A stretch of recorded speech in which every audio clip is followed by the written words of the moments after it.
Kahjuks aga tuvastas politsei naisterahval joobe ja arvatavasti siis selle tagajärjel see õnnetus juhtuski. Eestimaa teedel liigub kahjuks liiga palju surmakutsareid, kelle ühiseks nimetajaks on joove. Olgu selleks siis narko- või alkoholijoove. Tänases Liikle saates uurimegi, millist mõju avaldab alkohol inimese võimele sõidukit juhtida. Eks ikka selleks, et näidata, et alkoholi autorool ei käi kokku ja kui juhid, siis ainult kaine peaga.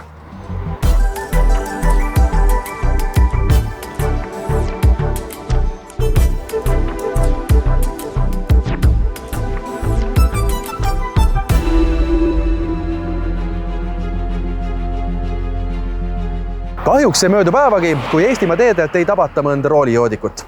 Tabatud purjusjuhtide arv on aga tõenäoliselt kõigest jäämäe tipp. Tegelikult liigub meie teedel roolijoodikuid kahjuks palju rohkem. Aga kas see esimene kord ka purjuspeaga sõita siis? Ma küsin niipidi. Ei ole, ma 1 000 000 korda purjuspeaga sõitnud. 1 000 000 korda olete purjuspeaga? Möödunud aastal oli tervelt 34% surmaga lõppenud õnnetustest seotud joobega. 2022. aasta küsitlusuuringu järgi on viimase 12 kuu jooksul enda sõnul mootorsõidukit juhtinud alko- või narkojoobes 1,4% sõidukijuhtidest. Neist ligi 1/4 on juhtinud sõidukit alkoholi mõju all enam kui 1 korral. Need numbrid ütlevad seda, et olukord on viimastel aastatel küll veidi paranenud, kuid ta on endiselt väga hull. Ja selle küsitlusuuringut kinnitab ka politsei statistika. Teadupärast kõik puhuvad politseioperatsioonides on joobes juhtide osakaal liikluses 1% ümmarguselt. Et sama suurusjärk. Ja kui nüüd mõelda, et ma sõidan Tallinnast Pärnusse või Tallinnast Tartusse, siis on kindel, et sa teel kohtad mõnda joobes juhti. Kui palju see olukord on ehk aastakümnetega muutunud? On läinud paremuse suunas? No aastakümnetega on olukord natukene läinud paremaks. Selles mõttes, et kui me politseis kunagi alustasime kõik puhuvad politseioperatsioone, siis oli 100 kontrollitust 3-4 joobes või alkoholi tarvitanud. Nüüd siis 1, et veidi on läinud olukord ju paremaks ja ka nende liiklusõnnetuste arv, kus üks osaleja on alkoholi tarvitanud, on aastakümnetega natukene vähenenud. Millest see tulnud on ehk? No eks meie hoiakud muutuvad, aga nad muutuvad kuidagi väga aeglaselt. Eriti selles osas, mis puudutab joovet ja mõnes mõttes ka selles osas, mis puudutab kiirust. Et kui me turvavöö võtsime ruttu omaks, siis kaine peaga sõitmist paraku me ei suuda seda teha ja omaks võtta. Kuhu suunas me võib-olla liikumas oleme? Kas uus põlvkond teadvustab ehk alkoholi mõjust tulenevaid riske rohkem? No ma olen selles mõttes optimist, et ma usun, et me ikkagi liigume sinnapoole, et see purjusjuhtide arv aasta-aastalt mingil hetkel peab hakkama vähenema, sest tegelikult ju me teeme sporti üha rohkem. Tervislikud eluviisid on ka ju oluliselt laiemalt levinud ja ma usun, et ka see mõtlemine, et alkohol ja rool ei sobi kokku, ikkagi tasapisi levib. Politsei annab endast parima, et joobes juhide liiklusest eemaldatud saaks. Regulaarsed puhumisreidid nii päevastel kui öistel aegadel, lisaks teavitustöö. Kui paljusid autojuhte politsei möödunud aastal kontrollis ja kui paljud neist olid joobe seisundis? Me kontrollisime eelmisel aastal 902 027 juhti. Mis vahemikus joobeid esines ehk kõige rohkem? Keelatud on alates 0,1 milligrammi liitri kohta, aga kui me vaatame nüüd statistikale peale, siis tegelikkuses kuskil kriminaaljoobes, mis alates siis 0,75 milligrammist liitri kohta ja väärtejoobest, mis on siis sellest 0,1 kuni 0,75, on kuskil pooleks. Mis oli kõige suurem joove, mis politsei võib-olla möödunud aastal kontrollides tuvastas? Neid joobeid on olnud erinevaid, aga suuremad on läinud sinna 5 promilli kanti tegelikkuses. See on ikka hirmutav ja täiesti košmaarne. See on väga suur joove ja juba alates 0,1 milligrammist ehk siis 0,2 promillist on keelatud sõiduki juhtimine. Kui palju reaalselt Eesti teedel joobes juhte igapäevaselt liigub? Kui me vaatame nüüd seda eelmise aasta kontrollitud juhtide arvu ja siis vaatame, kui palju me juhte tabasime, siis see kuskil sinna 1% alla ja 1% ligidusse tegelikkuses on. Kas see on aasta-aastalt samasugune olnud? Või on ta ei ole muutunud tegelikkuses jah, et ta on jäänud samasuguseks aastast aastasse. Eestis kehtib praktiliselt nulltolerants joobes juhtimise suhtes, ehk siis kui juhid, siis ainult kaine ja selge peaga. Mootorsõiduki juhi, trammijuhi ja maastikusõiduki juhi 1 grammis veres ei tohi olla alkoholi rohkem kui 0,2 milligrammi või 1 liitris välja hingatavas õhus rohkem kui 0,1 milligrammi. Miks ikkagi inimesed lähevad joobes peaga juhtima? Me arvame tegelikult, et väga paljudel inimestel on alkoholiga probleem. Et kui sa pead ikkagi igapäevaselt alkoholi tarbima ja siis hommikuks näiteks ei saa kaineks, kui sind kontrollitakse, siis sul tegelikkuses on probleem. Ja me oleme väga tänulikud kõikidele lähedastele, kes annavad meile teada sellest, kui selline joobes juht siis sõitma asub. Mis on peamised vabandused? Ma arvan, vabandusi on erinevaid, aga lõpuks seda võib-olla ilmestab kõige rohkem see, et joobes juht on öelnud, et sõitsin nii kaua, kuni suutsin ja siis andsin veel juhtimise üle teisele, kes oli vähem joobes. Et sellist asju ette tulnud lausa? On küll jah. Ja ma ütlengi, et siin on hästi palju inimeste alkoholiprobleemiga tegemist. Ja päris kurb on seda pilti tegelikult vaadata. Millal liigub Eestimaa teedel ehk võib-olla kõige rohkem neid roolijoodikuid? On need laupäeva, pühapäeva hommikud või õhtused ajad hoopis? Me oleme tabanud väga palju joobes juhte ju tegelikult nädalavahetust, et kui inimestel tekib vaba aeg, minnakse peole ja siis ei suudeta enda seest valida kainet juhti ja asutakse siis sõidukiga sõitma. Nädalavahetused ka päevasel ajal alkoholi tarvitamisi ja siis ka, mis siin salata, esmaspäeva hommikud on väga tihti. Kui kiiret keskmine inimene kaineks saab? Inimene põletab alkoholi 1 gramm 10 kilo kohta tunnis ja selline keskmine 80-kilone mees 5%-se õlle joomise järel saab öelda, et ta on 2,5 tunni pärast kaine. Aga, siin on üks aga. See sõltub nüüd soost, vanusest, tervisest, terviseseisundist hetkel ja nii edasi. Et üks ja kindel valem on see, et kui sa tarvitad alkoholi, siis sa ei juhi autot. Miks inimesed ei suuda kaineks saamist ära oodata? Miks tekib selline tunne, et ma olen kaine? Tegelikult ei olda veel. No kes seda nüüd täpselt teab, eks need põhjused ilmselt on erinevad, aga inimesed ilmselt hindavad üle oma terviseseisundit ja ei suuda siis nagu ära oodata seda piisavat aega, et kaineneda ja siit tulebki jälle see elupäästev valemmängu, et ei ole mõtet eksperimenteerida, kui oled autoga, siis ei joo, kui võtad napsi, siis jääb auto sinna. Või siis ka alkomeeter näiteks on teinekord abiks? No alkomeeter on ka abiks jah, aga alkomeetri juures tuleb meeles pidada seda, et seda tuleb aeg-ajalt ikkagi taadelda, et kui ta on nagu väga pikalt seisnud ja kasutuses olnud, siis ei pruugi see näitu enam olla päris see, mis ta nagu olema peab. Kui sõidukijuht on tarvitanud alkoholi üle liiklusseaduses lubatud piirmäära ehk vahemikus 0,2 kuni 1,49 milligrammi ehk kõnekeeles promilli, võib teda väärteo korras karistada kuni 1200 eurose rahatrahvi, kuni 30-päevase aresti või juhtimisõiguse äravõtmisega kuni 9 aastaks. Kui juht on aga narkojoobes või tema veres on vähemalt 1,5 milligrammi alkoholi, saab kohus teda kriminaalkorras karistada kas 30 kuni 500 päevamäära suuruse rahalise karistuse või kuni 3-aastase vangistusega. Lisakaristusena võib kohus võtta ka juhtimisõiguse kuni 3 aastaks. Samuti saab konfiskeerida sõiduki kui kuriteo toimepanemise vahendi. Robert, kui tihti sina autoga liigud ja kindlasti on ka sulle ette tulnud ju seikasid, kui sa oled märganud, et see juht või see juht tõenäoliselt ikka kõige kainem ei ole? Ma olen ikkagi tõeline autosõtlane oma töö pärast. Ma liigun ikka paganama palju ringi ja ma julgen öelda, et 99% päevadest ma roolis olen. Ja mul on tulnud ikka, kunagi krimisaadet tehes ma käisin ju mööda tänavaid peaaegu ööpäevaringselt. Siis oli tohutult palju neid sekeldusi ja joodikud, kes pilti jäid, roolijoodikud eelkõige. Täna ma ikka hoian silmad lahti, aga õnneks selle umbes 10 aasta jooksul, mis ma liiklust olen lähemalt jälginud, on kõvasti paremaks läinud, nii et ma julgen öelda küll, et äkki on ikkagi paremaks läinud see asi. Seda on tegelikult rõõm kuulda ja, et sa nagu vähemalt tunnetad seda, kas see tegelikult vist kipub ikka niipidi olema, et vähemalt 1% Eesti teedel liiklevatest autojuhtidest on purjakil, ehk siis kui sa sõidad Tallinnast Tartusse, siis fakt on see, et vähemalt ühe roolijoodikuga sa kohtud. Nad on juua täis ja on täis ka idioote meie liikluse ja seal pole midagi teha, sa võid ju öelda inimesele, et ära tee nii ja ole teistmoodi, aga see on mingi teatud protsent inimesi, kes ei muutu ja kes seda ei saagi parandada. Ja õnneks meil politsei on nii palju väljas, et neid püütakse, aga ma arvan, et selle vastu ei saa ei ussi ega püssirohi. Tõsi on jah, et käin ka mina politseiga hästi tihti nendel erinevate puhumisreididel ja see pilt on košmaarne.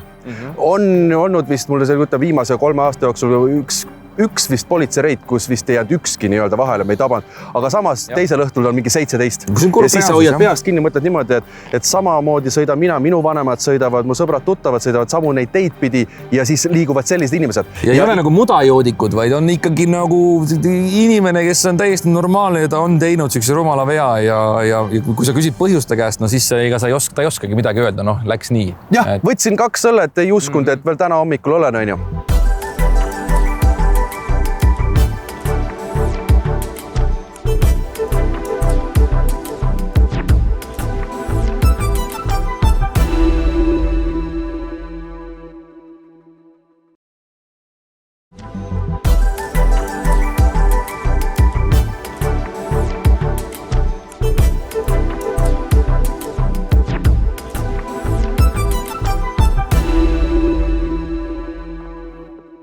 Ja näitamaks teile head televaatajad ega sulle, Robert, et nalja ei ole.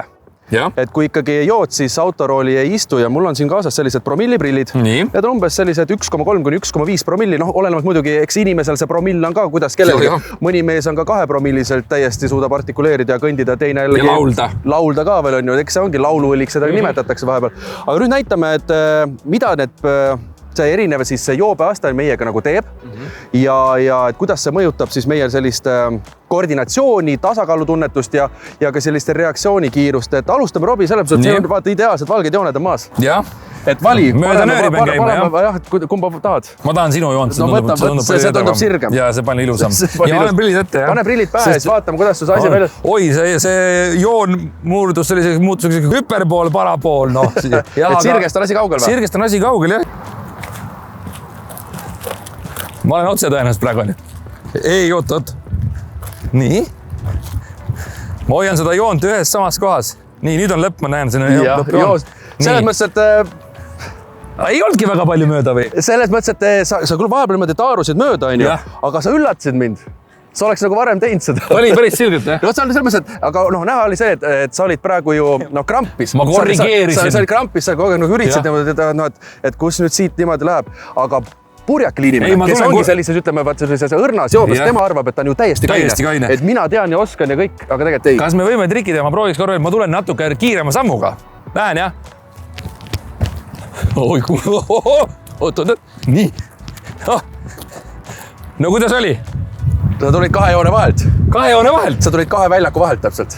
No aga üks hea tee lähebki paari niimoodi 2 maja vahelt. See on päris raske. Selles mõttes, et ma ei lase ainult sul seda ja ma ise proovin ka, et mis tunne see täpsemalt on siis, et mismoodi.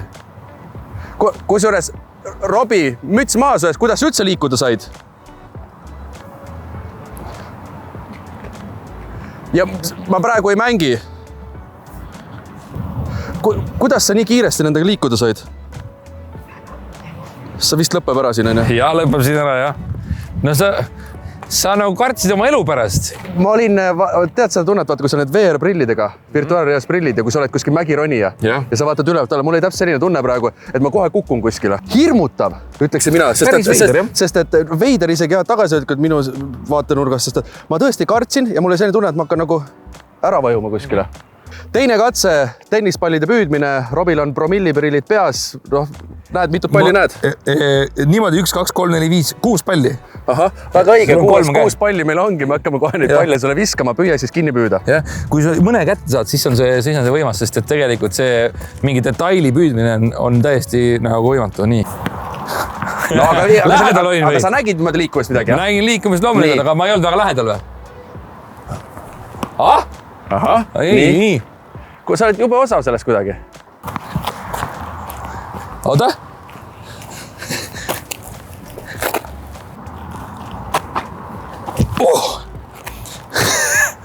Ma tunnen natuke siuke nagu abitu on. Natuke abitu, jah. Et tahaks nagu tohutult tahaks, aga lihtsalt ei suuda. Nii, aga ma võtan prillid ära, vabastan sind sellest ja nüüd rollide vahetus. Ma proovin ise ka, et... Sa pead ikka kinni püüdma, sõber. Ma seda kollast kera ma nagu näen, aga... Ta tuli siit ju. Tuli küll, jah. Noh, peaaegu. Kui selle nagu katse kokku võttes nii see mööda joont kõndimine kui see palli viskamine promilliprilliga. Ja mis me järeldame? Järeldame seda, et inimesed, kui te juhite, siis ainult kaine peaga, sest alkohol pärsib teie erinevaid meeli, reaktsioonikiirust, te näete topelt, võib-olla 3-kordselt isegi, on ju. Ma võin ise öelda nii palju, et ma teadsin, et need prillid raskendavad seda nägemist ja liikumist, aga ma ei tundnud, et see kuidagi, ma ei arvanud, et see nii hull on. Ehk siis, kui see üks meel on puudu, siis sina hakkasid kartma. Mina hakkasin võltse enesekindlust tekitama, et ma tean küll, kuidas käia, aga tegelikult ebaõnnestusime mõlemad ühtemoodi. Nii et kui sa nüüd liikluses samamoodi oled, siis me teame, et kuidas see lõpeb. Ja see võib lõppeda väga kurvalt nii meile, teile kui teie lähedastele. Sõbrad, kaine peaga ainult roolis. Juba väike kogus alkoholi juhi veres pärsib tema otsustusvõimet, tähelepanu ja reaktsioonikiirust. Tekivad probleemid kiiruste ja vahemaa hindamisel, kursi hoidmisel ning vaateväli aheneb kitsamaks, mis tähendab, et külgedel toimuvat ei tajuta. Milline on alkoholi mõju inimesele ja tema võimele sõidukit juhtida? Kõige olulisem sõiduki juhtimisel on see, et kognitiivne võimekus alaneb inimestel. See tähendab seda, et kõik juhtimiseks vajalikud võimekuselemendid alanevad, näiteks orienteerumisvõime, tähelepanuvõime, keskendumisvõime, reaktsiooniaeg, see kõik läheb suhteliselt nigelaks ja sellest tulenevalt on õnnetused kerged juhtuma. Kui paljudel roolis tabatud ja joobetunnustega juhtidel esineb alkoholi tarvitamise häire? Esmalt tuleb vaadata nõnda, et joobes juhtimiselt tabatud jagunevad siis väärteo ja kriminaalkorras karistatakse, ehk siis süüteod on erinevad. Nüüd nendel isikutel, kes siis on kriminaalkorras tabatud, nendel on väga suurel hulgal võimalik tuvastada siis alkoholi tarbimise häire, kuni sõltuvushäireni välja, kuigi isikud ise seda väga ei tunnista. Nüüd nendest inimestest, kes siis väärteokorras on tabatud, nendel on see protsent kindlasti väiksem, aga ka nende seas on alkoholi tarbimise probleemidega isikuid päris palju. Alkoholi tarvitamise häire all peetakse siis silmas seda või neid tingimusi, mis siis inimestel on rahvusvaheliste klassifikatsioonide järgi paika pandud. Ja sinna kuuluvad siis liigtarvitamine, kuritarvitamine ja sõltuvushäire. Aastal 2016 käivitati Eestis pilootprojekt, mille raames said inimesed, kes esmakordselt kriminaalses joobes sõiduki juhtimisega vahele jäid, võimaluse oportuniteediga menetluse lõpetamiseks. Seda aga tingimusel, et nad läbivad joobes juhtide rehabilitatsiooniprogrammi Korralik juht. Rehabilitatsiooniprogramm Korralik juht on siis välja töötatud teaduslikel alustel. Seda viivad läbi psühholoogiaharidusega inimesed, kes on saanud ka liikluspsühholoogilise ettevalmistuse. Tegemist on standardiseeritud kursusega, kus iga tegevus on väga täpselt paika pandud, mida, kuidas ja miks tehakse. Ning see on siis Euroopas mitmetes riikides läbi viidavate kursustega väga sarnase ülesehitusega. Kursusele saadetakse liiklusalase süüteo toime pannud isikuid, kellel on siis tuvastatud joobes juhtimine ja saadavad siis kursusele nii PPA ehk siis Politsei- ja Piirivalveameti kui ka prokuratuuri esindajad. Nemad teevad siis valiku, kellele pakutakse seda kursust. Mida need inimesed selle programmi raames läbima peavad, kes on siis sinna saadetud? Isikud saavad kodutöö läbiviimiseks või tegemiseks siis õppematerjalid ja kursus käib siis selle materjali põhjal. Mõte on selles, et kogu protsess kursuse läbiviimise kontekstis vältab 1 kuu, ehk siis 4 kohtumist, vahepeal tehakse kodutöid, ehk siis vaadatakse enda käitumis- ja tarbimisharjumusi ning mis puutub nüüd vahepeal alkoholi tarbimisse, siis kui suures koguses, mil määral alkoholi tarbitab see isiku poolt, sõltub nüüd või õigemini see tuvastatakse vereproovide kaudu, mida peavad ka isikud siis andma. Ja see siis näitab ära, kas isik tarbib normaalses koguses või siis on juba liiale läinud. Ja see on nii-öelda see teine komponent, mis siis paralleelselt jookseb kursustega. Paljud on selle programmi läbinud nende aastate jooksul ja paljud on ka siis võib-olla uuesti libastunud. Ikkagi läinud joobest peaaegu uuesti rooli. Programmi läbinuid saab ikka mõõta sadades. Ja tagasilangemise protsent, nii palju kui me oleme kuulnud, sest me ise sellega kokku ei puutu tänu andmekaitsele, siis me oleme kuulnud, et see protsent jääb alla 30, kes on tagasi langenud. Kahjuks oli naisterahvas tugevas alkoholijoobes ja kõige suurem mure on veel see, et autos viibis ka aasta ja 7-kuune laps. Alkohol ja autorool ei käi kokku. Enne juhtima asumist veenduge, et olete täiesti kaine. Kasutage selleks näiteks alkomeetrit. Kuidas aga vältida, et keegi sõpradest ei läheks joobes peaga rooli? Ennekõike tuleks näidata selgroogu ja proovida välistada enda poolt kõik see, et teie seltskonnast keegi alkoholijoobes rooli taha istub ja autot juhtima hakkab. Et oma seltskonnas tegelikult tunnetate neid inimesi, kes väga kergekäeliselt seda tegema hakkavad. Et siin on 2 võimalust, et kas te suudate sekkuda ise ja vältida siis seda sõiduki juhtimist või siis kui näete, et see võib minna liiga agressiivseks või võib tekkida sellest edasine probleem teie elule, tervisele kuidagi, helistada 112 kindlasti. Politseipatrull reageerib ja me kõrvaldame selle juhi siis juhtimiselt. Et ei pea kartma, et mis ma hakkan politseid tüütama sellise asjaga, et ma pigem püüan ise sõbraga hakkama saada. Tegelikult pigem üks vihane sõber sinu peale 2 päeva, kui sõber üldse kadunud. Et neid kordi on tegelikult palju, kui enda seltskonnas siis see kaine juht on ära määratud ja pidu võib rahulikult sellega edasi minna. Aga mitte kunagi ei ole vaja muretseda sellepärast, et ma tekitan kuidagi politseile tööd juurde. Et kuskil 100 korda, kui siis nädalas inimesed teatavad sellest, et joobes juht on liikmes ja politseipatrullid kontrollivad neid. Möödunud aastal läbi viidud küsitluse kohaselt on oma sõnul reaalselt joobes juhti takistanud või püüdnud takistada sõidukit juhtimast 43% vastanuist. Neist 14% on valmis takistama ka võõraid. Aastatega on inimeste valmisolek joobes sõiduki juhtimise tõkestamiseks kasvanud, mis tõenäoliselt on aidanud kaasa alkoholi mõju all sõiduki juhtimise vähenemisele. Kõik hakkab ikkagi meist endist. Olgem siis eeskujuks oma lähedastele ja teistele kaasaliiklejatele. Alkohol ja autorool ei käi kokku. Ja kui näete, et mõni tuttav hakkab joobes peaga sõitma minema, siis takistage teda. Turvalist liiklemist, kõike kaunist. Tšau!